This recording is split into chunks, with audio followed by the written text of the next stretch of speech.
Hello, everybody, and welcome back to the Eververse podcast.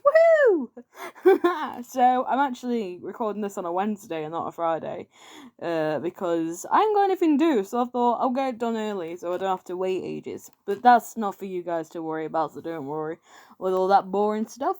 So, if you haven't tuned in already, this is episode 2 of the Eververse podcast. So, our first episode last week, I just did a bit of an introduction to me about what I'm going to be doing on this podcast, and I read the first chapter of my book, and I realised when I was reading it, I can't read very well. I kept stuttering over the words. It was a blast, though. If you would like to read my book, it is available on Amazon, Waterstones, Barnes & Noble, pretty much everywhere. Just Google it, and it'll be there. If it's not in stores, just ask if they can get it in if you really want it. And if you would like me to sign it, let me know. So anyway, welcome to episode 2 of the Eververse podcast.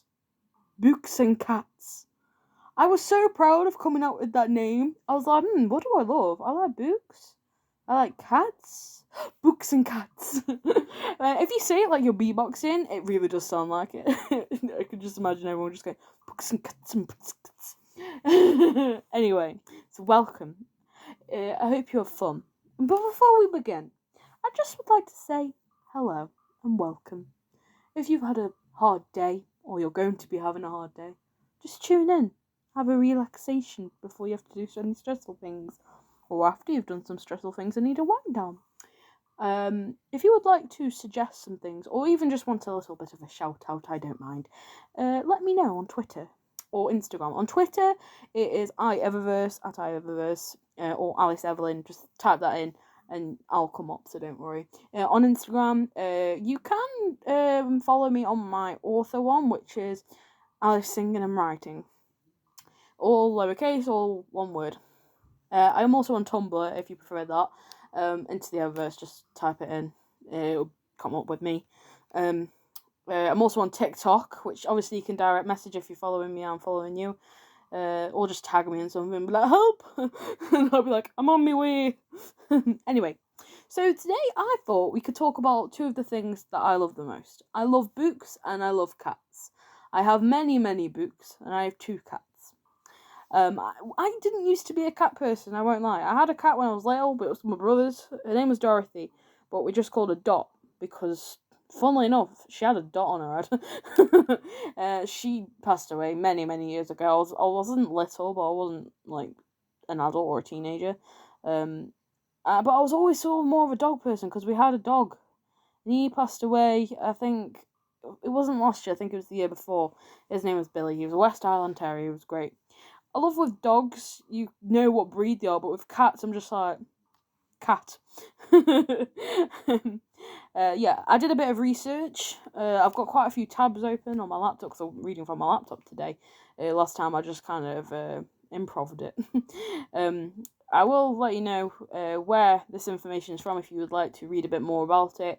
I'll leave that in the description below, so don't worry about that. But yeah, like I said, if you've had a hard day and you just need to unwind, then please do tune in. I've got about 6 seasons planned. I was planning them today in my notebook of what I want to talk about, so it gives me obviously time to research and I can rejig it all around if I want to do a certain topic first. But each season will be 7 episodes, and the episode 6 of a season will be me reviewing a series. It can be book, movie, film, etc.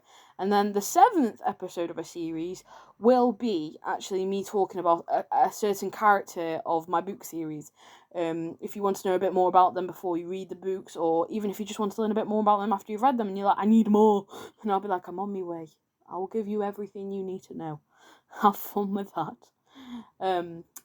So today, just a bit of a tidbit before we get into the meat of today. I obviously went to university today. It's a Wednesday. I go on the early train. I get there for about, I think, like nearly 9 o'clock, and I have to wait an hour because my lesson starts at 10. But that's all boring stuff. I did content development today. I don't know what happened there. I was like choked on my own air. Anyway, I do content development on a Wednesday. My course is writing and publishing. I go to Derby University. It is really cool if you want to write, but you also want to learn how that writing stuff's done. It's pretty cool, I won't lie. Content development is kind of what it says on the tin. We develop content and we learn how to develop content better, which kind of relates to podcasting in a way. So if you are going to uni or you think, I'm not sure if I want to go, and you want to do those sort of things, I do recommend having a look into it, even if it's just like an online course, because, that's something. No need to hate on online courses, even though they're not university, but they're still education, Anyway, so today we're going to be doing about books and cats. I'm going to be talking about some interesting facts I found. Forewarning, I didn't do much planning of this because I'm recording it early. So I found a couple of articles earlier, and I thought, they look interesting. So the first article is from Yahoo Life. Found it on the web. And the article is called 11 Random Facts About Books That Are Weirdly Interesting. So let's get into it. Now, this article was written back in 2017, so some of the stuff won't be as accurate as it is today, but it's still kind of cool to look what people found out. So let's have a look. Okay, so there are 11 facts on this page. I'll obviously leave the link in if you would like to reread this or use it for your own assignments or something if you're a student. Anyway, so fact 1. There are over 129 million books in existence. Holy moly. Okay, so according to Google, there had been 129,864,880 books that have been published as of 2010. So obviously that was 12 years ago. So obviously that is going to be a lot higher now. But I love what it says. It says, so when you say out loud, I can't find a good book to read, know that you have a lot to choose from. I do agree with that. I think, when you're thinking about books and you're thinking of what to read, I am guilty of this. I'll be like, there's nothing, I don't know what to read. There's absolute nothing.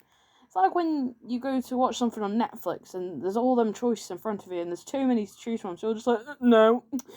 And it's weird to think that one of my books is one of those millions of books that are out there. I don't know if I said this last week, but there is a day, I think it's in October. It's called Super Thursday, and that is the day when the most books of the year are published. I think we talked about this at uni during one of my modules, and basically we assumed that it was because Christmas is coming up, and books are one of those things that people do buy for people. I don't know what get someone. I'll get a book for them. I'm sure they'll love it. So let's have a look. Fact 2. The most expensive book ever purchased was sold for $30.8 million. Woo-hoo-hoo! What was this book? It was the Codex Leicester by Leonardo da Vinci, and it was purchased by none other than Bill Gates.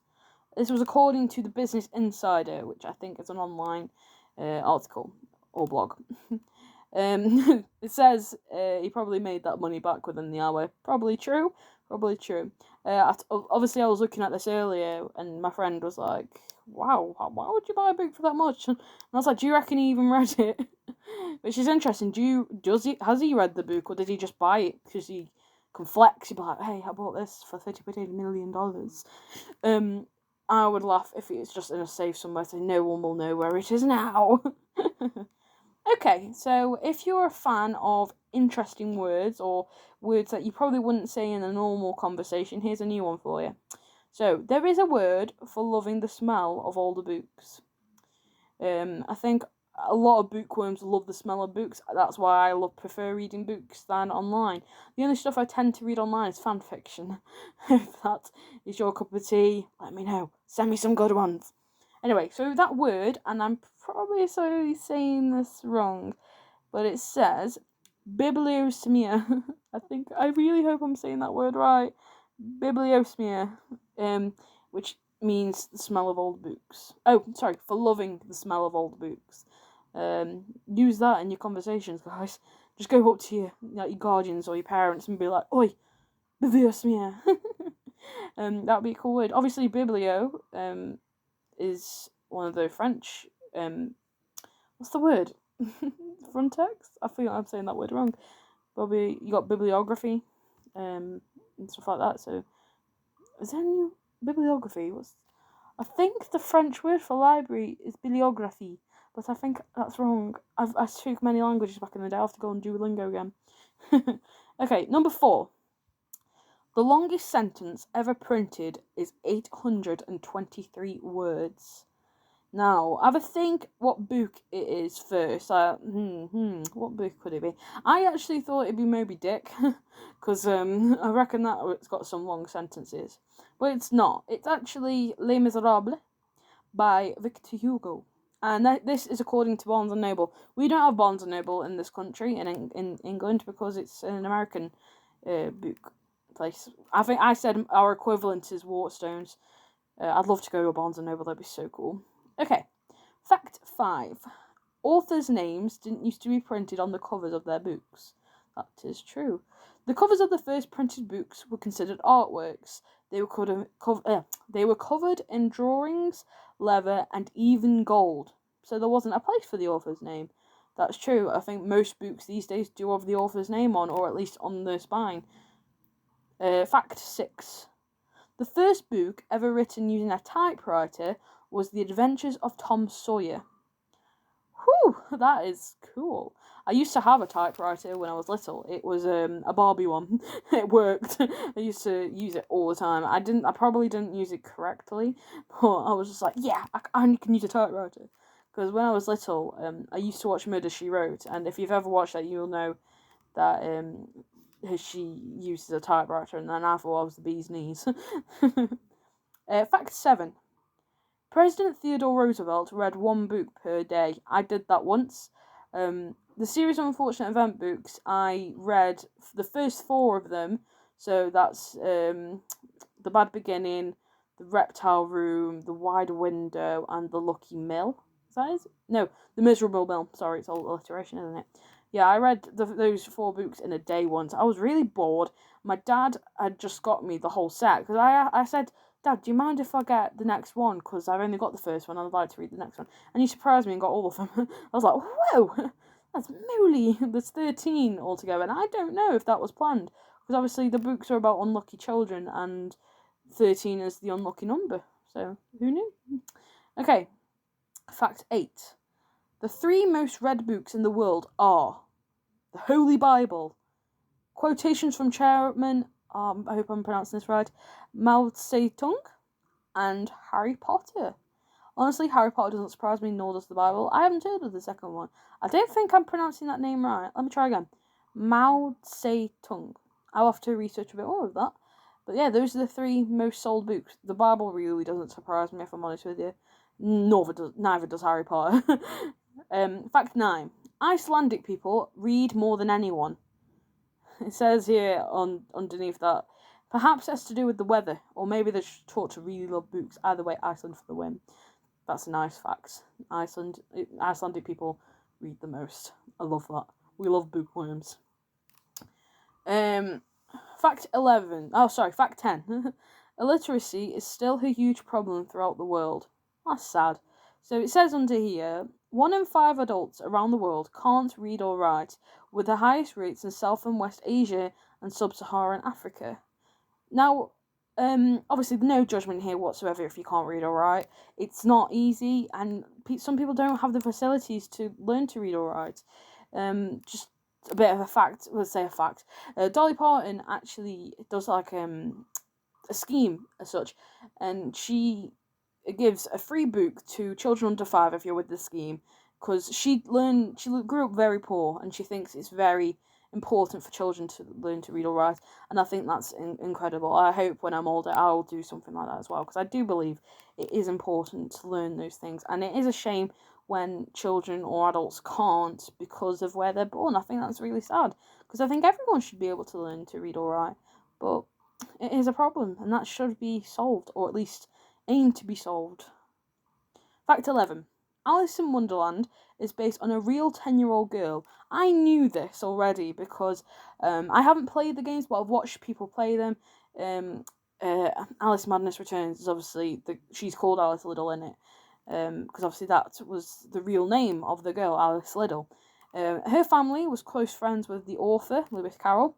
While on a boating trip, she asked him to tell her a story, and that's how Alice was born. That's really cool. I knew that already, but it is cool to learn that characters you think, no, wait, could they be based on a person? Oh, so that's nice. Okay, so that's the article. I will post a link in the bottom, as I said, so don't worry if you would like to use this as a source. I'm sure that will be able to be arranged. Okay, so let's go on to my second tab that is open, still book related. This is from ebookfriendly.com. It's just loading, so give me a second. Okay, so this is the 50 most interesting facts about books, libraries, and reading. This was updated on the 4th of February last year, so it's not too out of date, and it probably isn't out of date. Like, some things may change, but don't worry. Now, I'm not going to read all of them because there is a lot, but I will read a few of them. If I spot one, I'll be like, oh, go read. Okay, so number 1. The first ever Harry Potter was a short story published in communist Poland in 1972. Whoa, that's cool. Let's read it. The boy who lived has, in fact, lived ever since 19 March 1972, when a literary magazine published a short story titled Harry Potter. The author was a Polish writer and a poet who, as a soldier of the Polish army, spent 28 years in Great Britain. Oh, that's cool. The author's text tells a story of a 17-year-old Harry whose life is much more Muggle-like than that of his namesake. In fact, his life is rather ordinary. As a shopkeeper, he delivers the original sausage and pickles. And in the end, he suddenly vanishes. Ooh. Let's have a look. Number 2. In the Harvard Library, there are 3 books suspected to be bound in human skin. What? Oh, that's a bit gross, isn't it?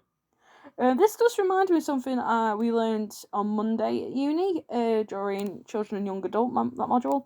There was an author, I can't remember the name of her now, but she basically wrote a book, I think it was about animals or something, and she asked if the books could be bound in real life rabbit fur, and funnily enough, that did happen. It's a bit gross, but you gotta do what you gotta do. Okay, 3. According to the Guinness World Records, the largest book in the world weighs over 3,000 pounds and measures 16.40 foot. Measures 16.40 foot by 26.44 foot. That is a big book. The book is This is the Prophet Muhammad, and it's a compilation of stories highlighting the lifetime achievements of Islam's prophet. Over 50 people took part in the construction of the text. That's insane. Oh, wow. Okay, my laptop's froze. That's no good. But that's insane, isn't it? Imagine that book being that big. Like, how many people would have to carry that thing? Whew. I'd throw my back out. We've all been there. Oh, right, let's have a look. The longest ever book title consists over 3,700 words. It was released on the 20th of March 2019, and it's called The Historical Development of the Heart, and it is made of a whopping 26,000 characters. Now, I'm going to try and pronounce the name of the author. I'm really sorry if I get it wrong. I don't know how to pronounce it. I think could be pronounced Vitalia Yethendra. I hope I'm pronouncing that right. It is long. It is so long mainly because the author decided to enlist all the different species the book mentions, as well as over 50 different questions the book provides answers to, and include both in the title. Oh, cool. Okay. The world's oldest continual operating library was established in the 6th century. Now, where is this? The library was established in 565 and has the second largest collection of ancient manuscripts, and just after Vatican City. It houses several unique texts. I can't pronounce some words. The Saturnatus, and until 1859, the Codex Sinaiticus, I can't pronounce it, I'm so sorry, the oldest known complete Bible dating back to around 345 CE. Okay, I'm really sorry I'm butchering the names. I'm really bad at pronouncing stuff, my mum will tell you. Let's have another look at some more facts. The word library comes from the Latin liber, the inner bark of trees, and was first used in written form in the 14th century. In Old English, the earliest historical form of the English language, spoken in the early Middle Ages, the book hoards were what known as libraries or collection of books today. That is pretty cool. I feel very clever now. Imagine someone just saying, yeah, it means the inner bark of trees, doesn't it? It makes sense. It makes sense for it to mean that. I love that a lot of words are from Latin. Like, that just makes me very smart. I mean, it makes me feel it anyway. Okay, so the words... I can't speak today, what's going on? The world's largest fine for an overdue library book stands at $345.14. The amount owed 2 cents a day. Whoo! Poetry book Days and Deeds was checked out of the Kawanwi Public Library in April 1955 by Emily Canalo Sims to be returned on 19th April. Having found the book at her mother's house 47 years later, Emily gave the book back with an overdue fine of $345. You gotta give it back, it's the library's, it's not yours. You gotta do it.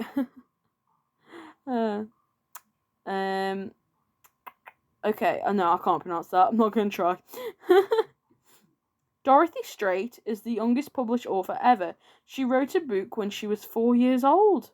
Wow. In 1962, 4-year-old Dorothy Strait wrote the book in response to her mother's question, who made the world? Her parents loved it so much they sent it to Pantheon Books. The book, titled How the World Began, was published 2 years later. So she was 6 when it was published. That's insane. She was 4 years and 3 months when she wrote the book. She wrote the book all in one evening in response to her mother's question. Oh, it's insane, isn't it? Oh, wow. So 1962, when she was 4, so she would have been born in 1958. She could still be alive.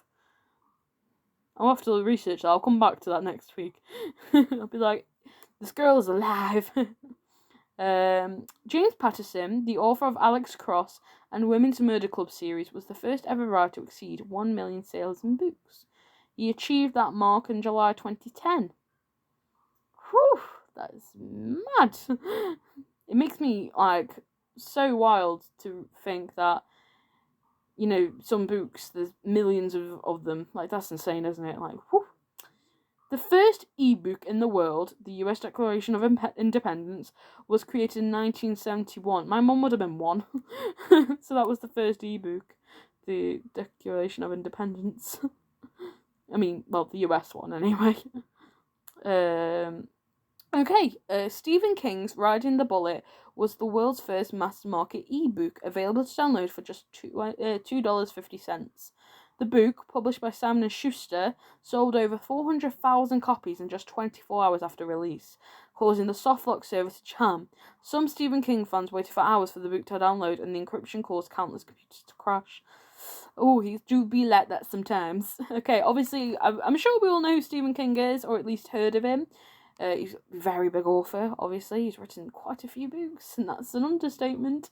I have a couple. I'll say a couple. I've got, I think, maybe 3 or 4. I have The Shining and Doctor Sleep, I know that. I've got It. I think I've got something else as well. I'm going to have to check. I haven't read on the... I've read It, but I haven't read the others yet. Simon & Schuster is actually one of the big 5 publishers. Just in case you really needed to know that. There's a bit of tidbit for you again. Okay, obviously we just said this, but this is also on this website as well. US President Theodore Roosevelt read at least 1 book a day. I mean, he's gotta read, man. Okay. 26th US President Theodore Roosevelt is one of the most well-read men in history. Every day he would read a book before breakfast and, depending on his schedule, another 2 or 3 in the evening, even during his presidency. But he was just like, Mr. President, sir, we've got to go out and do things. And he's like, I'm reading, leave me alone. Imagine if he did, that'd be great. He loved exploring various genres from Greek history. That's cool. And I was trying to say from such and such to Greek history, but I can't pronounce it. I think it's Dickens. Yeah, it's Dickens. I just can't pronounce the end bit. So I'm not even going to try. That's great. India is the country that reads the most, with an average Indian reading 10.7 hours every week. Obviously, we heard that in the other article. Iceland was the one that read the most. Maybe it's both. Let's have a look. According to the 2005 BOP World Culture Score Index, an average Indian dedicates over 10 hours every week to reading. Thailand and in China come second and third, with 9.24 and 8 hours per week, respectively. In comparison, Americans read half as much, with only a little over 5 hours a week. On the other hand, individuals in Korea, Japan, and Taiwan fall to the bottom of the list at just 3.1, 4.1, and 5 hours dedicated to reading per week. Okay, obviously we just said that Iceland read a lot, so I might complete who reads the most. I know that Norway read a lot of manga, if that counts. I'd say it does. Okay. The titular raven in Edgar Allan Poe's Gothic classic was initially supposed to be, drumroll, a parrot. Poe wondered how he could have his one-word refrain, nevermore, continuously repeated throughout the poem, and the first thing that came to his mind was a parrot. The bird's flamboyance, however, did not fit well with the grim nature of the work, and in the end, Poe decided to replace it with a raven. Ravens can talk, so it's not far-fetched to say. Okay, now this is one I already knew, but in case you were not sure, 50 Shades of Grey started out as a Twilight fanfiction.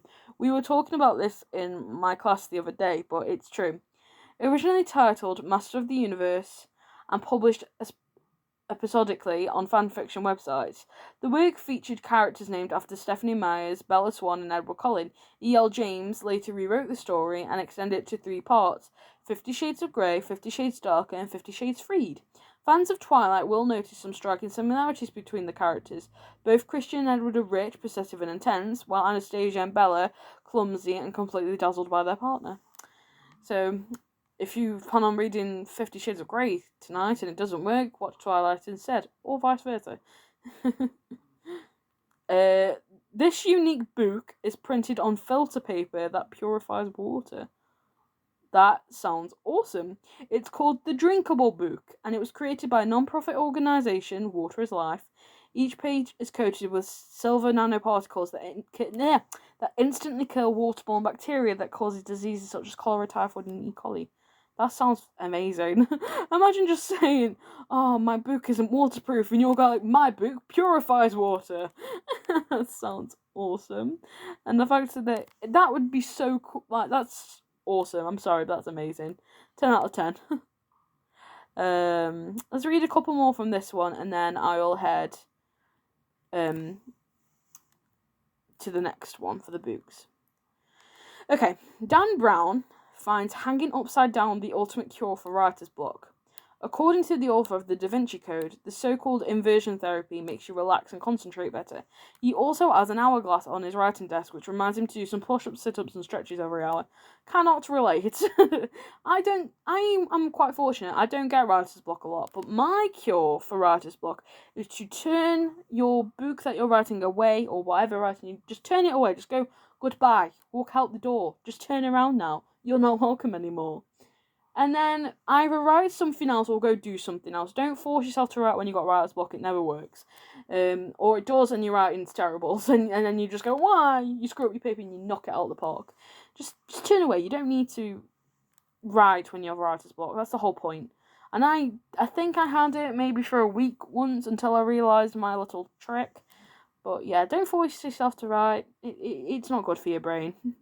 That's my little advice for you. John Steinbeck's dog ate the original of Mice and Men manuscript. Oh, that's funny.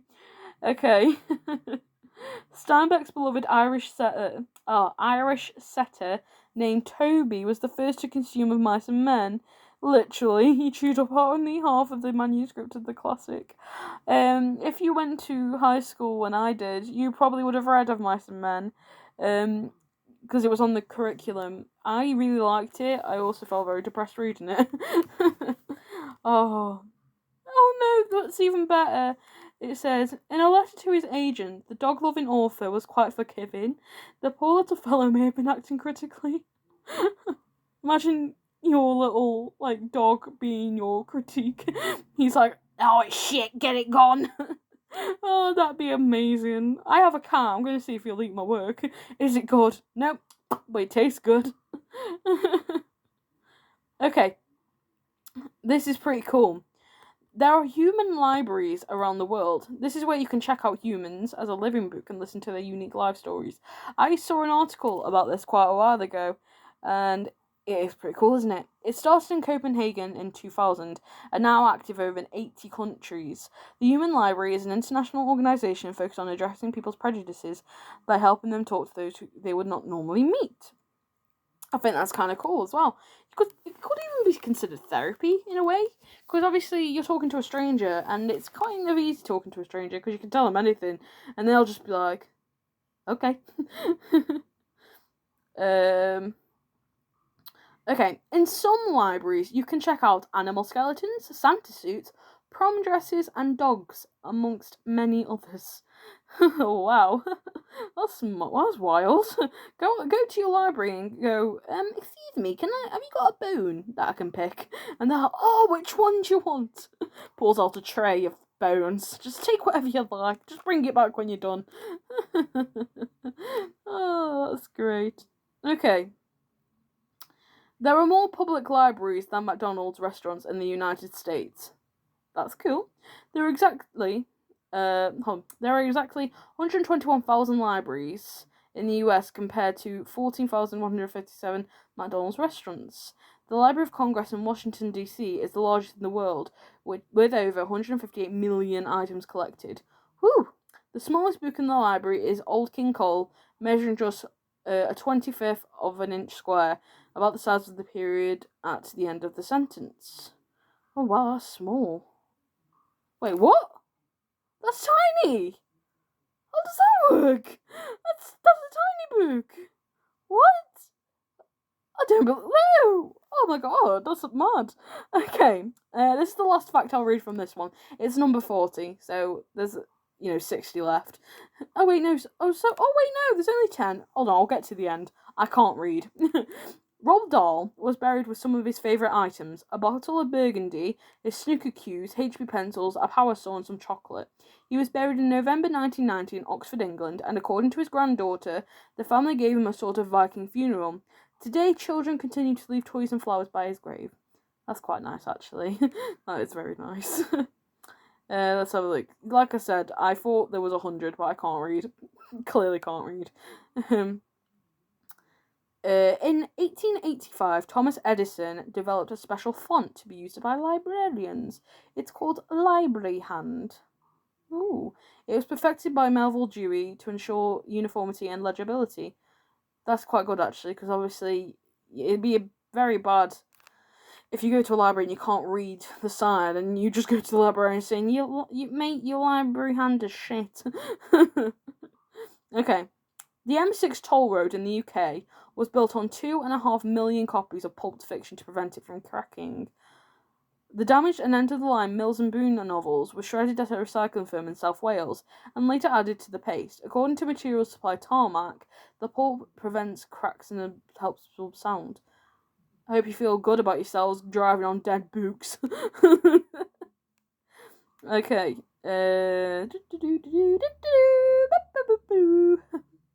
Let's have a look. Let's read one more. The London Tube introduced vending machines that print out random short stories of a selected genre on receipt-like scrolls.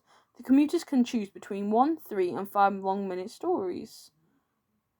That's kind of cool, actually. Scattered around the busy financial area Canary Wharf, the machines print out bite-sized short stories at the touch of a button. They're completely free of charge and printed on eco-friendly, I don't know what to say that, I'm going to say paper, in just a couple of seconds. Small and taking up virtually no space, these brilliant inventions are ideal for short commutes and easy to read even when squashed by someone's elbow on a busy Monday morning. That's cool. I need to go to the Tube. I've been on it. I never saw one of those. I will gladly hunt one down. Okay, so that is that website. It's on ebookfriendly.com if you wish to read the facts I didn't read out. I read quite a few. I'm not very surprised. Okay, this is the last one about books, and then I'll go on to the cats. I didn't think I would be talking to about 35 minutes about books, but I'm glad I did, because there were some really interesting facts. Obviously, it won't be like this every week, so don't worry. I do like doing the fact ones though, because they're kind of fun. Okay, this is actually on a kids' website, but you know, kids' facts are great. Watch Horrible Histories. Okay, read that one on the other website. That one was also on the website. It's the Bible one. There's about 5 billion copies of the Bible. Again, not surprised. But speaking of which, I bet that most of those Bibles are actually in churches or places of worship. Although I do have 2 Bibles. I'm not actually that religious. I wouldn't say I'm atheist. I'd probably say I'm agnostic. I'm not too sure. But, yeah. Oh, I need to crack my back. Have you ever done that when you crack your back and you make yourself glow like a glow stick? Okay, most of these facts I've already read, but let's have a look. Oh, no, I don't think I read this one. Okay. The first ever story written was the Epic of Gilgamesh. It is believed that the first book ever written... Oh, that's the same thing. It said the title of that bit is the same as the first sentence. Okay, the story was written in 2100 BC in a cuneiform script. It's the oldest form of writing. Or at least one of the oldest. It kind of looks like hieroglyphs, not gonna lie, but it's kind of cool. And Gilgamesh reminds me of Eternals. I'm gonna cry. Okay, if you read 20 minutes a day, you might have read 1.8 million words in a year. Right, I'm saying might because people read at different speeds. So, someone who reads 20 minutes could be far ahead, while someone could still be on, like, the first few pages. Not a problem with that, of course. You know, we all read at different speeds, we all do things at different speeds. But I'm going to say might on that one. You might have not read 1.8 million words, but you might have done. But you will be like a human dictionary. Make that your motivation for the day. Okay, obviously, if you weren't aware already, you can read in lots of different ways, including ebooks and audiobooks. If you ask a certain publisher, you might even be able to get it printed in a large print. Obviously, most of the time, you don't get printed straight away. Like, they don't do them on sale. People who struggle to read small fonts tend to get ebooks because you can obviously change the font, and they are cheaper. But obviously you don't have that beautiful smell of old books. You don't get to experience bibliosemia. I love because this is a kids' website. Obviously they would put stuff that the kids can learn, and it says the person who draws pictures in a book is called an illustrator. If you didn't know that, you do now. And obviously sometimes in books you don't have one, you can have quite a few. One of the most famous ones I'd say is Quentin Blake, who did all the Roald Dahl books and all the David Walliams books. I'd say he's one of the more famous ones. There are obviously quite a few. Lauren Child, who I think did Charlie and Lola. Got all sorts. Now this is something everyone might not know, but the printing press is what the technology is used to print books, so the ink to paper. The guy was called Johannes Gutenberg. If you didn't know that, you do now.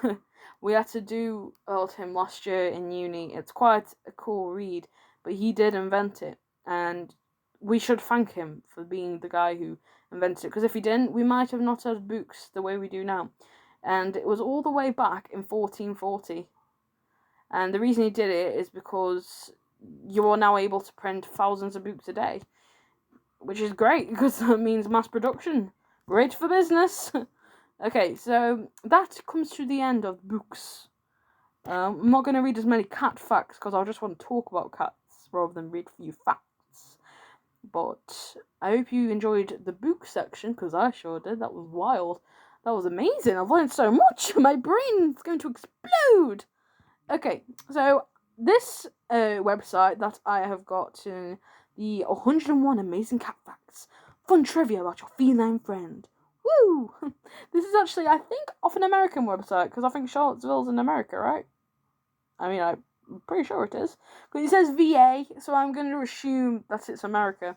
Even the phone number, because it's 3 digits, 4. So I'm presuming it's America. And if it isn't, I'm an idiot, and I apologise. But this is a cat care clinic. So they know their stuff, don't they? I do recommend having a cat. They're great fun. I've got 2. Mine are called Loki and Tesseract. But I just call her Tess for short. She's great. Tess is a black cat. Loki is a British long hair, but I just call him a tuxedo because he looks like he's wearing one. Okay, I'm not going to read loads of facts, but I'm just going to read read some. Okay. Whew. Cats are believed to be the only mammals who don't taste sweetness. Huh?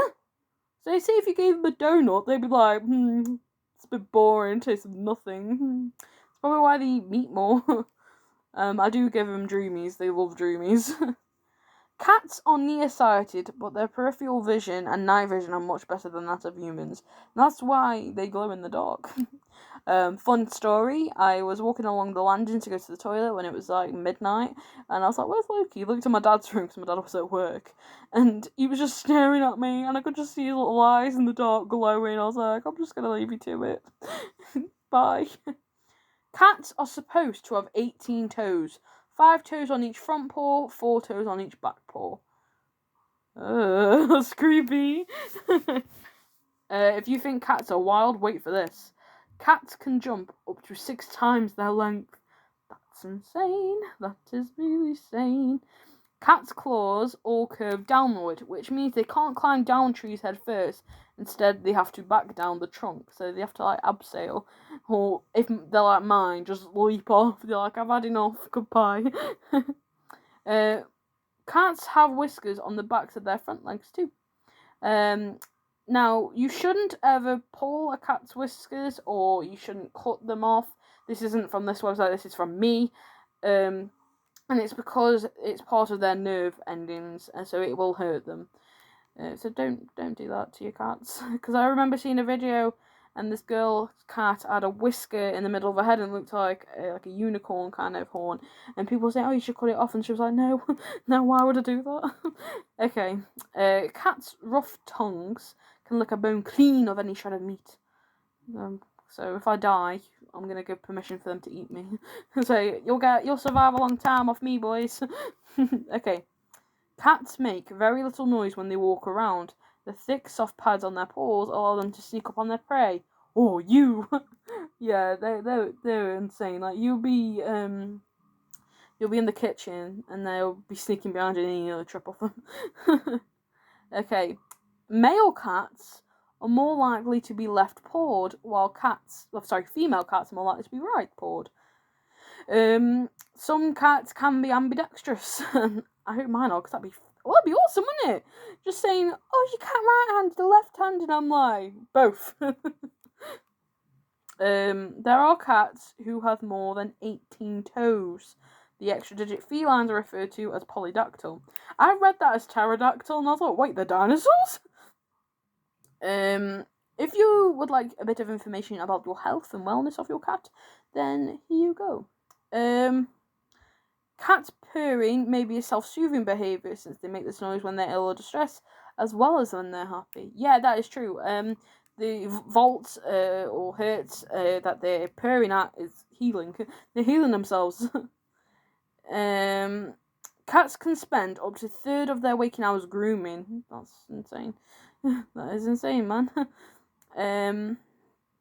Despite popular belief, many cats are actually lactose intolerant. Yeah, that's insane. Okay, if you do have a cat and you're not sure of this is important. Grapes, raisins, as well as onions, garlic, and chives are harmful to cats. Grape and raisins can cause kidney failure, although we don't know why. Onions, garlic, and chives are really bad on the gastrointestinal intestines, and they can cause anemia. So, okay. If you keep your cat active during the day, he will sleep better at night. That's true. They sleep a lot. They can sleep up to 18 hours. Which is true.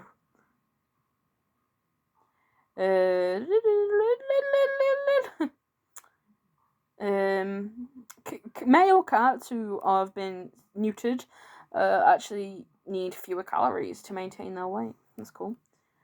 A cat with a question mark shaped tail is asking one to play. A slow blink is a kitty kiss. Now this is true because it means they trust you if they blink at you. Otherwise, if they're staring right at you, it means, they're a bit unnerved, they're a bit untrustworthy. Not to them, to you. So you do need to earn your cat's trust, don't you? Like with any pet you have. Cats can have up to 100 different vocalizations. Cats and dogs only have 10. I saw a video once, and the cat, I'm pretty sure, said hello. I was quite funny. It was always funny. Is there anything else? Oh yeah, when cats hit you with the retracted claws, they're playing, not attacking. When dogs wag their tails, they may be expressing happiness, but this isn't always the case for cats. Sometimes when cats are wagging their tails, it means go away, be gone. Yeah, it's your cat drapes its tail over another cat, your dog, or you is a symbol of friendship. Oh, that's true. Loki's best friends with Tess, and Tess is best friends with Loki. I was sure they were in love, but now I'm not too sure. I'm like, I don't know. Cats like to sleep on things that smell like their owners, such as their pillows and dirty laundry. That's true. Loki always sleeps on dirty laundry. Certain cats can go crazy for foods you wouldn't expect, like olives, potato chips, and hops. That's what you have in beer. Hops are. I know this because I lived in a pub.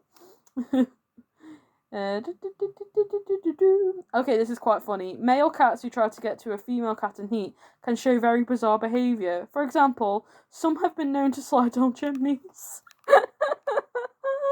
Oh, that's great. Can you imagine? Like, just a female cat just like, I'm not in the mood today. Next minute, and your cat just comes down your chimney. It's like, here I am, guys. It's not Christmas now, but hey. Okay, cats who have made history. A green cat was born in Denmark in 1995. Some people believe that high levels of copper in the water pipes nearby may have what given his fur this effect. Okay. Abraham Lincoln was a crazy cat president. He had 4 cats when he was in the White House. There was a cat that inherited $13 million when the owner died in 2011. So is that the plot of Aristocats? Probably. Bill Clinton's cat, Socks, was a media darling during the administration, was received, and this cat received more letters than the president. Okay, this is my favourite. There is a 17-year-old orange tabby cat who is a mayor in Alaska. He's a mayor. His name's Stubbs. Mayor Stubbs. I love that. Oh, that's great. Oh, this is amazing. So, a group of cats is called a Kindle. That's so cute. Cat breeders are called catteries, which I always think sounds like batteries because they rhyme. Cats, funnily enough, can be toilet trained. While we can't survive on seawater, they do. Cats do, they will have incest with other cats. Like if it's their sons, daughters, brothers or sisters, they do not care. Which is true because I'm pretty sure, say if you have your litter and you separate the kittens from the mom, it'll come a time when the kittens, an auntie, they don't even know that cat's their mom, and the cat doesn't know they're kids. So, yeah. Collective noun for adult cats includes a clouder, clutter, glaring, or pounce. I like pounce. Every cat's nose print is unique, much like fingerprints on a person. That's cool. I really like that. White cats with blue eyes are prone to deafness. Oh, just in case you didn't know. 200 feral cats prowl the park at Disneyland. They are rat catchers. The ones who don't wear the costumes. I love that. That's amazing. Okay. That is the last fact of that. Obviously, I didn't read all 101 because I'd be here forever. But I do hope you enjoyed listening to that. I sure enjoyed reading that. So this is the end of episode 2. I hope you've learnt a lot. That was so much information. You might need to slow me down. I apologise. Next week, I can't remember what I was... Oh, yes, I can. It just came back to me instantly. So next week, I am doing an LGBTQ plus History Month special. Yes, it's still February. Yeah, it's fine. Because I was checking, I was like, it is still February next week, right? Yes, it is. So I'm doing an LGBTQ plus History Month special. I'm going to try and do a History Month special every month, even if it's not the month that it is on. Because when I was doing, like, you know, the weeks, obviously there's only 4 weeks in a month. Ish. So I was like, this doesn't make sense, and we'll have to mash some of them together. But it sort of worked. But obviously that's next week. I hope you did enjoy today. Remember, you can follow me on Twitter, Instagram, Tumblr if you really want. I am on YouTube, and I do post these on YouTube as well as Acast. Because some people might not like the podcasting kind of style. Some people might prefer to watch it on YouTube. I don't know, but it's up to you. Every people have a preference. It's still good, baby. So yes, if you did enjoy today, let me know. If you want to hear something in particular, if you have a story to share, let me know, because I love hearing your stories. They're so much fun. So, without further ado, if you enjoyed today, that is good. I love you. And I shall hear you guys. Well, I won't hear you, but you shall hear me next week with our LGBTQ plus History Month special. Bye!